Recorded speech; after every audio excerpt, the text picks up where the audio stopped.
Sebenarnya sepatutnya terima 3 parcel. Tak boleh sling yang dah buruk, dah request baru kan. Lepas tu KOB calculator sebab calculator rosak. Dan satu lagi sepatutnya emas tau. Yang emas ni KOB daripada PG Mall. Tiba-tiba bila buka tu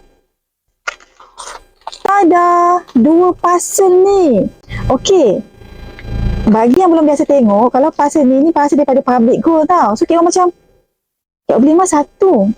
Tapi kenapa dapat 2? Kira dia tu withdraw dah ke? Wish tak ada rasanya, tak ada bayar withdraw apa-apa. So dapat 2 guys.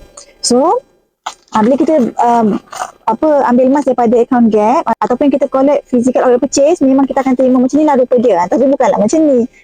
So jom kita unboxing. Salah. Unwrapping. Sebab ni bukan box kan.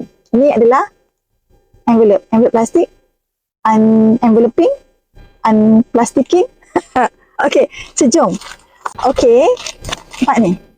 Yang ni memang kita beli daripada PG Mall guys. Allah, tak bawa gunting lah.